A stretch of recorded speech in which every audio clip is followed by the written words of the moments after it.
ya Mwenyezi Mungu pamoja nawe msikilizaji, na kukaribisha kuweza kutegea sikio uchambuzi wetu wa habari ambao unakujia kutoka kwenye redio ya kijamii Kivu mjini Baraka, na kukaribisha kwa moyo mkunjufu kuweza kufuata uchambuzi wetu wa habari kupitia ukurasa wa habari muhimu, habari za kitaifa na habari za michezo. Kwa hiyo msikilizaji, na kuomba ambatane nasi mwanzo hadi tamati. Mimi ni Bukuru Tantina Dama, msomaji wako. Upande wa pili zake Mulucha Ashibe, nasema karibu.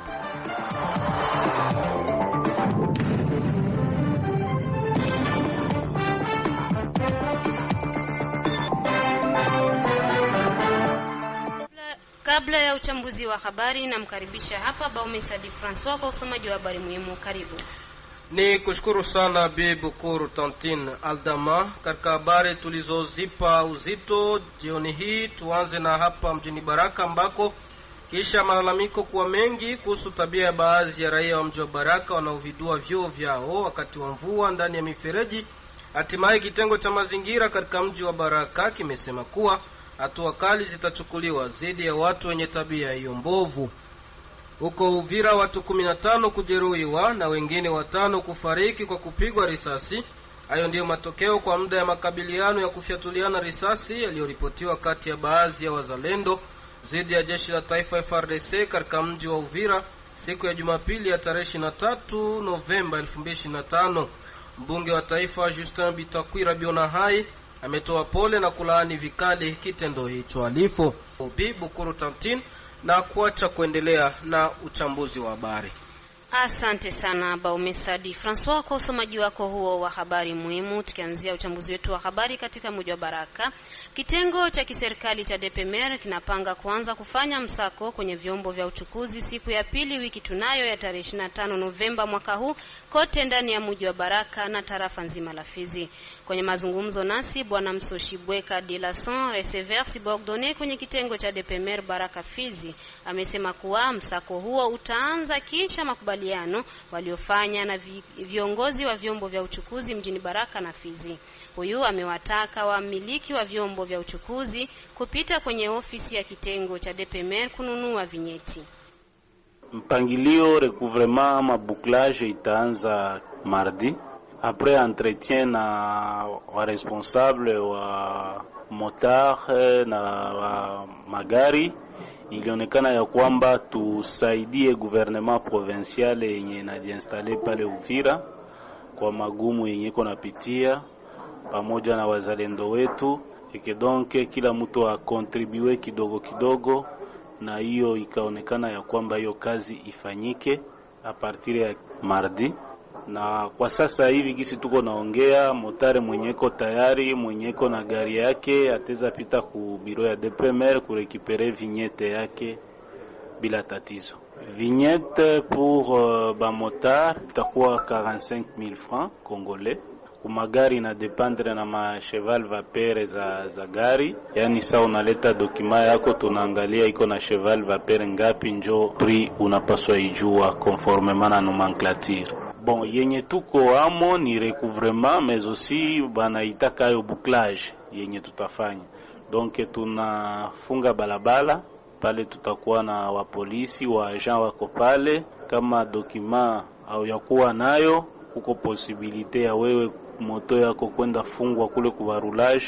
Hiyo njo bouclage ama recouvrement ya mamoto na magari yenye tunasema. Tunaambia raia surtout benye tutalipisha kama bazidi tu kusaidia serikali yenye jiinstale pale Uvira. Matatizo ni mingi, tunayua gisi situation ya nchi iko, me huku kwetu tungali na ka usalama kidogo, donc ile kidogo kidogo itasaidia kwa serikali kujipanga nayo sambamba na kupigana na vitu vingi vingi kufatana na mamwae zenye watakuwa nazo. Kisha malalamiko kuwa mengi kuhusu tabia ya baadhi ya raia wa mji wa Baraka wanaovidua vyoo vyao wakati wa mvua ndani ya mifereji, hatimaye kitengo cha mazingira katika mji huu kimesema kuwa hatua kali zitachukuliwa dhidi ya watu wenye tabia hiyo. Bwana Christophe Wilonja ni mmoja kati ya viongozi wa kitengo cha mazingira mjini Baraka, amesema kuwa mbele ya kuvidua choo chako ni lazima kutaarifu kitengo cha mazingira. Kitu tunapenda tuseme kwamba sisi kama vile wafanyakazi wa service environment, kuna mtu tunaweza mkuta anafanya hiyo uchafu, anafanya vitu kama na hivi. Huyo mtu tunapaswa muitisha kwenye service. Kuna baadhi ya mamande anapaswa lipa. Sisi uchafu au kutengeneza mazingira inawajibika sio tu environment, lakini inawajibika kwa raia yote kwa kutengeneza hiyo mazingira. Na inaweza uwezekana wewe unajua kwamba nikifanya hii kitu ni kibaya, ni lazima wewe kutengeneza vizuri. Wakati unataka fanya hiyo, wanaambiaka kwanza service environment. Service environment inaenda ninakuongoza jinsi unapaswa fanya, na kuongoza kama unapenda sasa upunguze uchafu nyiko choo yako imeisha jaa, jinsi unapaswa punguza, itakuelekeza jinsi unapaswa fanya. Lakini hapana kujikamatia majukumu wewe mwenyewe tu na unaanza fungua. Na wakati tunakukamata hivyo, tunapaswa lipa, unapaswa uitishwa kwenye service na kukuoji na kujua ni nani alikupatia hiyo ruhusa ya kufanya hiyo kitendo. Na hata wakaaji nao pia wanaweza kuwa wakiona mtu anafanya hivyo, wanatuambia jicho ya leta mwingine au mkache ni ule chef de quartier. Na pia ule chef de quartier naye akiona kitendo kama na hiyo ni kutuelezea, tunafuatilia ule mtu kwa hiyo kitendo ambayo alifanya, kwa sababu katika vipengele vyetu vya environment kutengeneza mazingira, kwa kipengele kinasema kwamba raia ana ile haki ya kuishi na kupumua pumzi nzuri. Na huko Luvungi ni kwamba wazalendo wawili wameuawa kwenye majibizano ya risasi kati ya makundi mawili ya wazalendo bondeni mwa mto Ruzizi Jumamosi ya tarehe 22 Novemba. Huku usiku huo mzalendo mwingine aliua na kuwajeuri waamini wa kanisa mojawapo huko Luvungi. Shirika la Rahia Machozi ya Raia yasema kushangazwa na ukatili wa wazalendo. Dunia Hamisi ni coordinator wa muundo huo wa Machozi ya Raia, amehakikisha taarifa hii. Pale Sange samedi na 15 kulikuwa affrontement kati ya grupe mbili za wazalendo, grupe ya General Kamama na grupe ya General Ngomanzito wa Muplene. Hizo grupe wakapigana kakoze moro de wazalendo na bali wazalendo balikuwa wazalendo mbalimbali, kwa mzalendo wa Kamama na mwingine mzalendo wa Ngomanzito wa Muplene. Hiyo samedi kufika usiku ya 23h mwingine yenye wanaita Luvungi umo Muplene, soda wa kizalendo akafikia na bunduki na kupiga watu mkanisa masasi, akalumiza raia kenda. Mwile raia kenda umoja akakufa pale, ukabakia 8 bote wakalumia. Hiyo 8 ililumia yote, 4 ikakuwa gravement blessé. Bakawakamata bakawaleta hapo Uvira kusali generali ya hapo Uvira. Hiyo ikabakia inatunziwa mwenye ya hapo Luvungi ku centre de santé. Upande mwingine Dunia Hamisi ametoa sababu ya mzalendo huyo kuendesha kitendo hicho cha ukatili na kusema kuwa wao kama raia wanashangazwa na mwenendo wa hovyo wa uzalendo.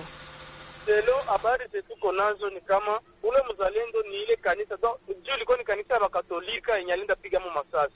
Leo information zetu tuko nazo, ule mzalendo alikuwa anaingia mwile kanisa avant hayakuwa mzalendo. Ma information zetu tuko nazo kama intercedence ziko kati ya ule mzalendo na fulani ya mwile kanisa. Sasa kwa mzalendo njoo akapenda ende lipisha kisasi vile. Unatoka wazalendo wetu wa mingi habiko forme wa mingi beko na ma conflit interfamilial intercommunautaire, na njoo ule mzalendo kwenda kupiga watu masasi mu kanisa. Vraiment ni bitu ya kushangaza sana, na paka sasa yule mzalendo ayakamatiwa. Sie kwetu tuko tunalomba serikali ifanye uchunguzi juu wa mkamate wa muadhibu kufatana na vyombo vya sheria. Kusema kweli population ya Uvira inahuzunika par rapport na comportement ya wazalendo kuendelea kuonesha Uvira na territoire ya Uvira.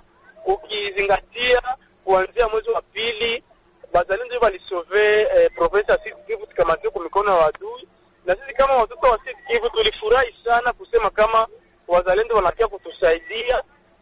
Comportement ya wazalendo kisinazende na geuka, sisi watoto wa Uvira vraiment tunaingia mconfusion na fadhaika maro zetu.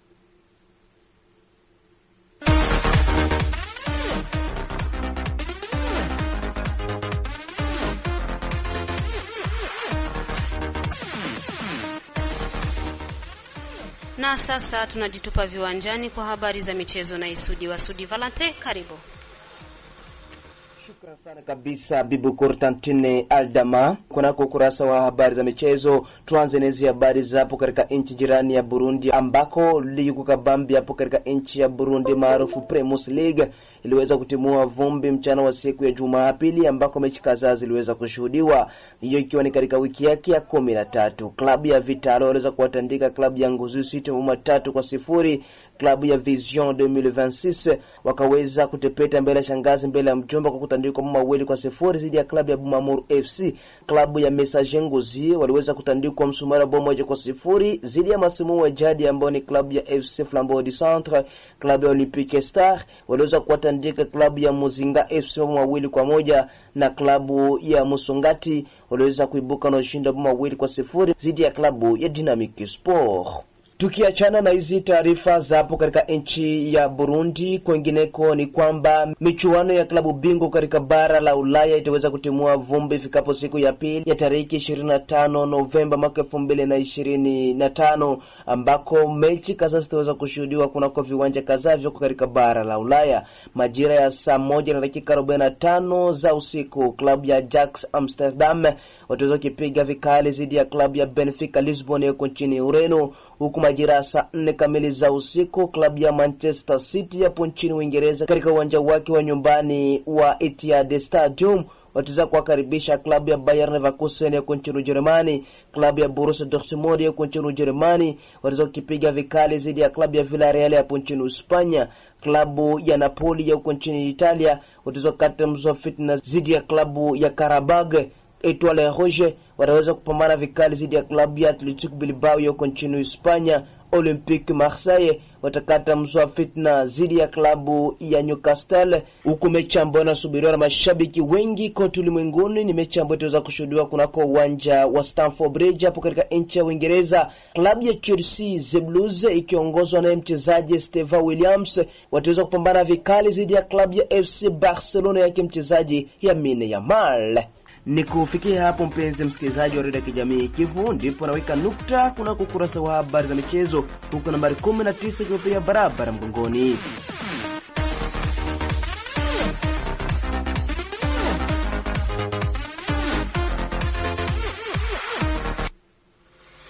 Asante sana Sudi Valente kwa habari hiyo ya michezo. Msikilizaji, endapo ndo bado unakuja kujiunga nasi, unasikiliza uchambuzi wa habari kutoka kwenye redio ya kijamii Kivu mjini Baraka kupitia mita bene 93.0 FM.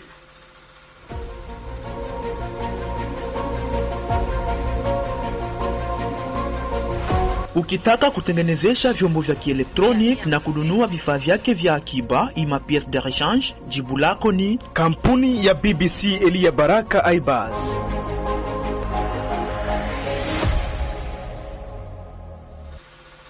Na katika mji jirani wa Uvira ni kwamba watu 15 kujereuliwa na wengine 5 kufariki kwa kupigwa risasi.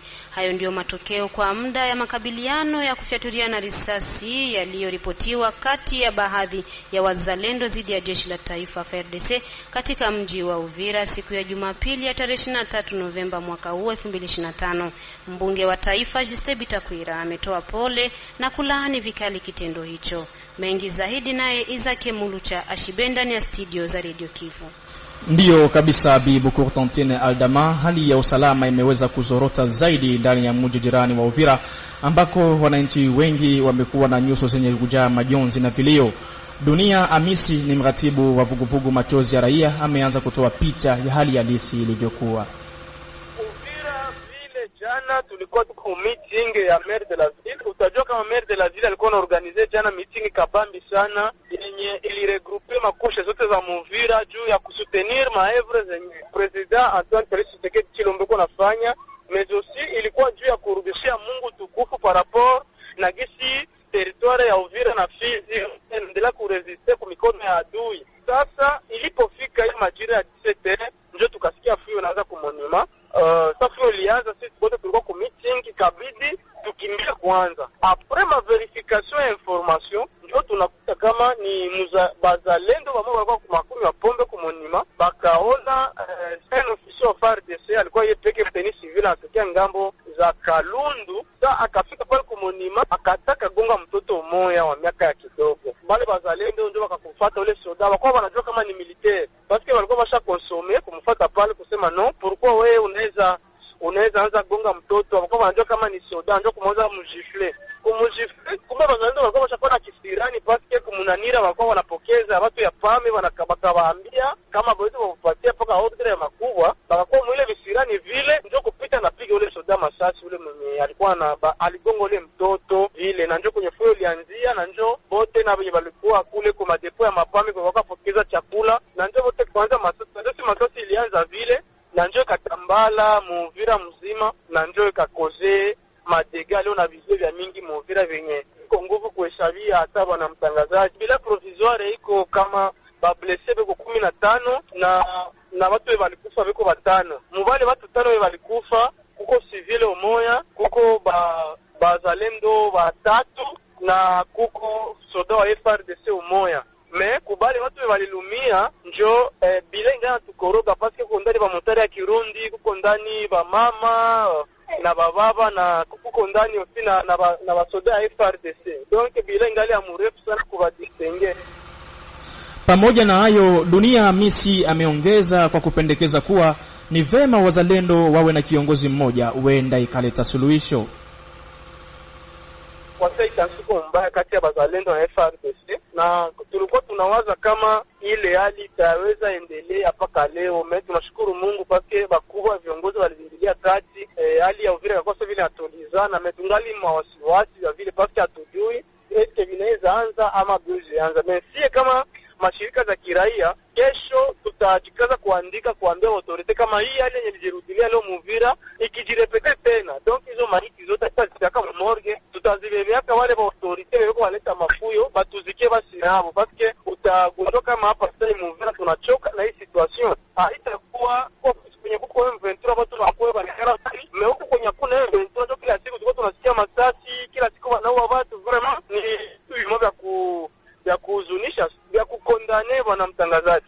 Solution yetu tunataka tupropose ni kuona serikali pamoja na bazalendo wanekala pasi moja, banaongea bazalendo wanakuwa na commandement moja pale, uko nasikia coordination huku, nasikia coordination bila tia watu wanakuwa mconfusion. Donc bazalendo watafuta coordination moja itakuwa na badirige, tuko tunajua lisasi kilia, tutauliza generali sai bwana mtangazaji, mamaiti zote za bazalendo ziko ku general zinakosa generali wao. Donc tuko tunauliza huyu mzalendo ni wanani, anakosa generali wake, na wale bazalendo walilumia sai ba generali wao wanabakana. Donc ndiko wanasema kama ni FARDC ndio liwataki, tunatafuta sasa nani ndio mwenye huyu mtu alikufa. FARDC tushapata watu wao, ule civile mwenye alikufa jamaa yake tushaiona, bali bazalendo sasa ba generali wao wanaanza jificha nini, ile yote inaonekana kama haviko organize. Kwa hiyo tunasema kama jiorganize, bafanye kitu kimoja kitakuwa kuendelea raia na baelewane kati ya FARDC na bazalendo, baelewane. Sasa population ya Uvira ndio kunakuwa sacrifice, kunakuwa sana makuku zao, mambuzi zao. Naye Kamanda Kasimbira Makanaki John, kiongozi wa vikosi vimoja vya wazalendo mjini Uvira, amekanusha katu kuhusika katika vurugu iliyoripotiwa mjini humo. Sasa kidogo tunafikia masasa pia bananiita masasa nalia nani katedrale kotea kule Kimanga kule kumonima nafuatilia, nikauliza bakaniambia hapana, kule balikuwa banapokeza bunga, balikuwa napokeza bunga. Sasa likuwa mzalendo pale, palikuwa bazalendo, palikuwa na jeshi la FRDC. Sasa bakaanza kukosana juu ya ile bunga. Sasa mimi sikuwa chanzo ni nini, lakini bakaniambia kukosana juu ya bunga, na ndio maana masase iliripuka. Mimi sijui ile mambo ya masase, juu niko kiongozi na kila kitu yote kishakuwa banasemanga ni kiongozi, na hakuna kijana mwenye alikuwa pale mwenye mimi nilikuwa naye, mwenye alikuwa naye alikuwa present mwile masase. Hapana wana journalist, watu walifariki ni bakutosha juu, kwa maana ile masase wakati ilianza lia, masase lilia kweli kiasi. Meme kiongozi Rene alikuwa naenda kwake, ikabidi ashimame pale ku message di peuple pale Kakungwe juu ya kuchunga masase iishe kule, lakini masase haikuwahi kuisha mapema. Sasa masa kidogo na yeye kiongozi Rene alikuwa shatoka, masa kidogo hivi ma 0h maminu ya busiku, ndo bajeshi ya FARDC ndo balitoka na initeko kule, inite yeneko kule ni komanda vile mbeko kule, ni komanda vile mbeko kule. Balikuya na kikosi napita mbele, matala banazinisha matala ya gari, banakuya kikosi iko mbele, magari ziko nyuma, banafika pale Kakungwe pale usiku na 0h. Masase kalia pale ya ajabu sana. Basi saa kidogo kiongozi Landa Bango akaniita ile busiku ma 0h, akaniita. Wakati aliniita akaniambia mo generali, huku bananiuya basoda bebe biko hapa Kakungwe hapa kumesaje. Ni nini? Asema hapana, komanda vile alikuya na kikosi pale ananipigia basoda banaikala tu position yabo anabapiga masase pale. Hata hivyo, kamanda Kasimbira Makanaki John ametoa angalisho kwa baadhi ya viongozi wa jeshi la taifa FARDC wanaotoa maneno ya vitisho kwa baadhi ya viongozi wa wazalendo.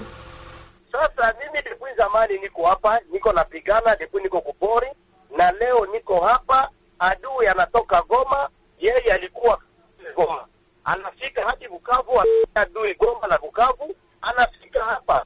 Sisi bazalendo ndo tunafunga njia, na sisi bazalendo ndo tuko mwingine. Njia nini hatuyawahi kunyanyasa watu? Njia nini mimi Makanaki siyawahi kukamata silaha nilale napiga silaha usiku mchana na kunyang'anya watu. Yeye anafika hapa ndo masasa inaanza. Mimi sina naye konfli, ila ni kesho ya kuoneshana abadirike, aache ile vitisho ya kuwa natisha wazalendo. Aseme yeye ni waspesiale. Hapana, waspesiale ni Mungu. Juma hali anafika huko kitu kimoja kile kinamshinda kumetrize ni kiongozi. Mimi sina akili yake, iko na akili yake. Juu kiongozi kwenye anafika kuko fujo, anapasha kalume ile fujo. Lakini yeye kama nakutana kuko basoda biko wanagombana, yeye ni wa kwanza tena kuanza piga masase mwile eneo ila hajauliza. Unasikia bwana journalist? Ninaomba tu kitu ya maana, tuikale chini na FARDC tufanye kazi. Adui iko pale. Sasa isikuwe mambo ya kudistray watu juu adui nje mwingine. Hapana, mimi sipakalaki nzambi mafuta. Shida yangu ni kupigana, tuende kule mbele tupigane. Na Uvira mwingine hatutaiacha wazi, tutaenda hadi mbele na tuko kule mbele. Lakini ache mambo ya intimidation, tuko na madrone atapiga bazalendo. Inakuwa kuprofite tu batu distray adui nje mwingine. Kwa sababu inasemekana kwamba ninyi wazalendo mnaleta vurugu Uvira, FARDC tabaki yenyewe na polisi, kisha ninyi mnatuma kule kwenye ligne de front. Wakati walikimbia hapa, sasa waliturudisha hapa. Wakati walikimbia, sisi tulikuwa wapi? Na walikuwa wapi? Tulimetrize mwingine hapa.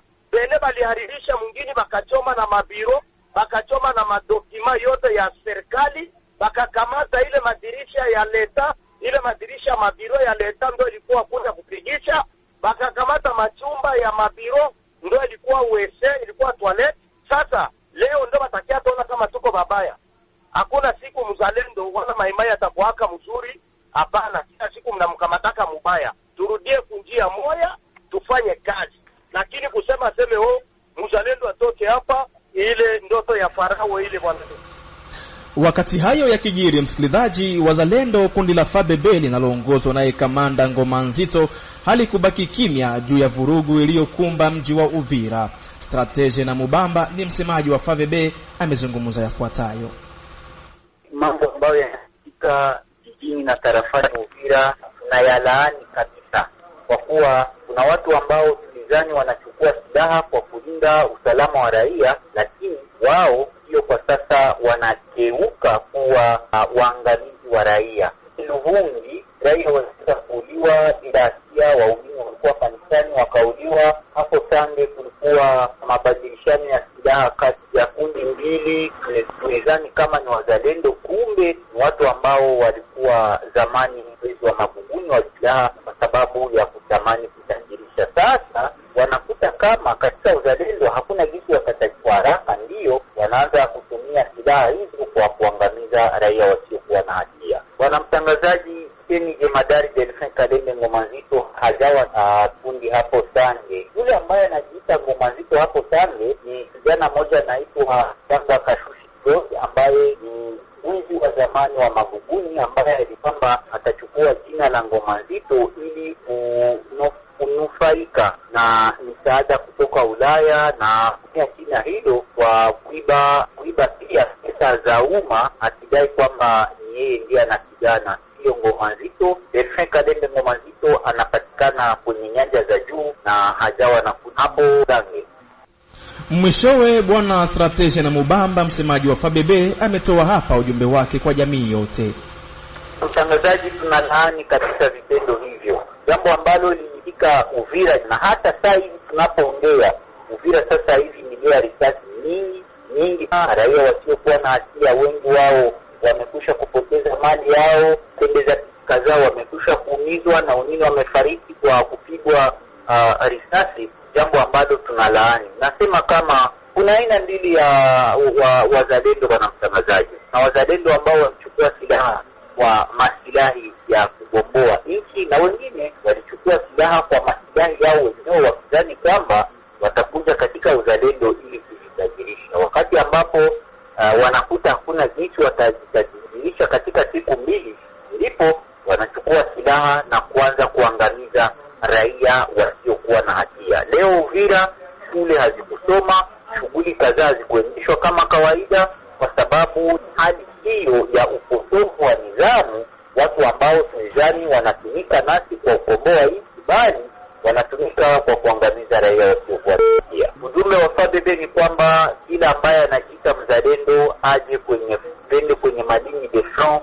Madini de front ni mengi sana. Kuna madini de front za tarafa la Uvira, tarafa la Fizi, tarafa la Mwenga, la Walungu. Watoke katika jiji la Uvira, waache kuangamiza raia. Uvira hakuna adui anapatikana pembezoni mwa Uvira, lakini watu wanashinda jijini Uvira wakizunguka na silaha nzito wakitishia raia wasiokuwa na hatia maisha, wakiwanyang'anya vitu vyao na kuwanyanyasa pia. Yoyote ambaye anajidai kama ni mzalendo aje kwenye uwanja wa vita. Adui yupo anasubiri wa kumpiganisha, hapana kubaki jijini Uvira wakiangamiza raia wasiokuwa na hatia. Jana bwana mtangazaji, kuna mtoto wa miaka 8 ambaye aliweza kuumizwa kwenye kata la Tongo, na kwa sasa anapatikana kwenye hospitali kuu ya Uvira kupata matibabu, jambo ambalo tunaendelea kulilaumu kabisa. Swala la usalama mdogo mjini Uvira limegusa tabaka zote za Malida. Justin Bitakwira ni mbunge wa taifa mchaguliwa wa Uvira, ametaja kupokea kwa masikitiko makubwa habari hiyo akiwa mjini Kinshasa. Population yote ya Uvira na kando iwe territoire au ville, kwa mbali tukiwa Kinshasa tunafuata yoyote inayopita, iwe Sange, iwe Luvungi au katika vile ya Uvira. Masasi kupigwa ovyo ovyo na wamoja wanaojiita wazalendo, mara nyingi kufarakana na jeshi la taifa. Ndugu zangu wazalendo, nafikiri kati yenu sasa tutachagua kati ya kondoo na mbuzi kama jinsi Biblia inasema. Mkumbuke kwenye mlitoka. Mliishi miaka mingi sana porini. Hakuna mtu alikuwa na kanyaga Luvungi, Sange, Runingu, Kiliba au Uviraville. Nyinyi wote mkumbuke chawa zenye zilikuwa ndani ya makabutula zenu na mapantalon zenu. Nyinyi ndio mlikuwa sasa fierté nationale ya Kongo. Fierté nationale ya Kongo. Sasa hatujui ni wanani wamegeuka majambazi. M23, AFC, jeshi la Rwanda, au kati yenu ni nini ndio mnageuka sasa majambazi? Tanto waliiba mbuzi, tanto watu 3 walikufa. Meme Bukavu kwenye kunatawaliwa na Rwanda au za M23 na AFC. Population haiishi gisi mnageuza Uvira leo. Mwishowe mbunge huyo ameongeza kuwa kwa sasa serikali ya Kinshasa haitafumbia macho kamwe vitendo hivi vihovu vya baadhi ya wazalendo. Ndio maana nawakumbusha mu 2023 wakati tulienda Baraka, tukatoka Baraka tukarudi Uvira, mimi ndio niliwarudisha kutoka porini kuingia mji ya Uvira, na kila mara watu wananishutumu sana, ni watu wa Bitakwira wale. Sasa mjue kinachokuwa na mwanzo kina mwisho. Kama tabia hiyo amuiachi, watawapokonya zile silaha mko nazo, na wamoja watafungwa. Hiyo vifo ya kila siku, hiyo masasi ya kila siku, ukiuliza ni nani? Wazalendo. Hamko wazalendo. Kesho wa Amerika, Umoja wa Ulaya, serikali yenyewe ya Kongo, mutageuka tena maforce negative. Ijapo hiyo nini ndio watu walikuwa wanaanza tegemea kupita hata jeshi. Munaleta haya. Tulifuata masasi lipigiwa Luvungi, watu wakakufa. Tulifuata masasi lipigiwa Sange, watu wakakufa. Jana Uvira ndio usiseme, watu wakakufa. Tumeona hesabu. Angalisho, shetani amewaingilia. Shetani amewaingilia kazi yenu. Raia itawachukia kushinda hata jeshi la Rwanda. Kinshasa ilikuwa na waheshimia sana, Kongo nzima ilikuwa na waheshimia sana. Mtageuka kama vile watu wamejinyambia hako mchana. Mtageuka kama vile watu wenye walijinyambia hiko mchana. Na hii ni angalisho ya mwisho. Wa ndugu zangu, nguo ya mweupe inageukaka inayala damu na hawezi ivala tena. Njoo gisi mtageuka kama bikoropo ya Kongo, na nyinyi mlikuwa mnachukuliwa kama vile hapa ni Honorable Bitakwira Bihonai Justin kutoka Kinshasa. Tuko na baangalia mu miroir, tuko na baangalia mkio comportement ya kila umoja. Asante sana Izake Mulucha Ashibe kwa ripoti yako hiyo, na ambayo tumekwenda kumsikia Juste Bitakwira ambaye ni mbunge wa kitaifa. Kwa hiyo msikilizaji, na kuaga nikikutakia kila laheri nikisema bye bye.